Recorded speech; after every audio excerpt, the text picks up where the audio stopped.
कितना जालिम होता है जहर आदमियत का। कविता ने ही मेरे भीतर की जहर की पोटली निकाल डाली। माथा, गर्दन, कंधा, पेट, हाथ, पांव, पचेंद्रियां और इन सब के बाद के छठे सेंस को कविता ने ही रोप दिया मेरे तन बदन में। कविता ने ही किया मुझे निर्मल, निरामय, निर्वैर। रात के सघन नीले आकाश के ग्रह तारों को गिनने को कविता ने ही सिखाया मुझे। कविता ने ही मुझे सच्चा सुच्चा इंसान बनाकर छोड़ा, वरना इस नर्क से बाहर आना नामुमकिन था मेरे लिए। अब तक भी रहता नर्क में तड़पता, तिल मिलाता। छी, ये कितना घिनौना हो जाता।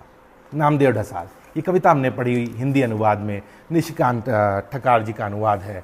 नामदेव ढसाल मराठी के कवि, पद्मश्री, एक दलित एक्टिविस्ट, महाराष्ट्र से आने वाले, और इन्हें लाइफ टाइम अचीवमेंट अवार्ड भी मिला साहित्य अकेडमी से।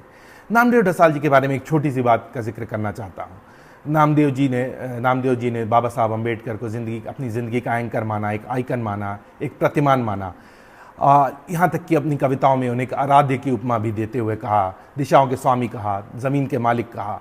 लेकिन बाबा साहब द्वारा दिए गए हथियार विचारशीलता या विचार की शक्ति को मुखरता से अहमियत देते हुए ये भी कहा, इतना भी तो अनाड़ी नहीं हूँ मैं कि हर एक सवाल का जवाब तुमसे मांगता रहूँ।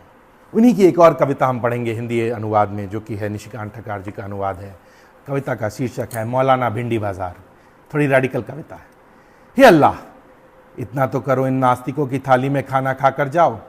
ये ज़माना क्यों हमें ख़त्म करता जा रहा है? क्या कोई रहम करेगा इस झुंड पर? सनम खाना यानी कि मंदिर। सनम खाना, इस सनम खाने की वजह से यह उम्र कैद क्यों कर हो? भलाई वह भी दीन दुनिया की। इस कलमा के पन्ने को कब तक चबाते रहें? कब तक जुगाली करते रहें धीरे से बार बार उसी सीढ़ी की? इस भारी पत्थर पर कब तक पीठों को घिसते रहें? नसीब उसे भी कब तक गिनते रहें उंगली पर?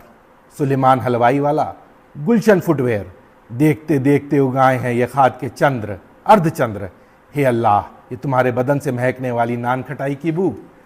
कीड़े मकोड़े, ये चींटियां किसे थेलती जा रही हैं? ये रुकी हुई जिंदगियां क्या रख सकेगी ताबा? क्या कर सकेगी तौबा? इसीलिए ये पुतलियां पसरती जा रही हैं बांग की पुकार पर हुक्म। गलते जा रहे हैं बदन के लिए कहेंगे पायदाबाद। इस रंडीबाज हुकूमत की जजगी के लिए ही सही है भिंडी बाजार। हे भिंडी बाजार, गुनाहगार होने का सिक्का मुरत्तब तुम पर पहले ही किया था। अब काफिरों की सूची में तो संभालो अपने आप को। अरे यहाँ के सारे धर्म संस्थापक होते हैं मवाली, खूनी। अब इस मजहबी अल्लाह की कमाई को तो परख लो। अब बिला वजह क्यों चाहिए होगी सिर्फ लफ्ज़ों की बरसात, जिंदगी के दरवाज़ों को तोड़ती जाने वाली।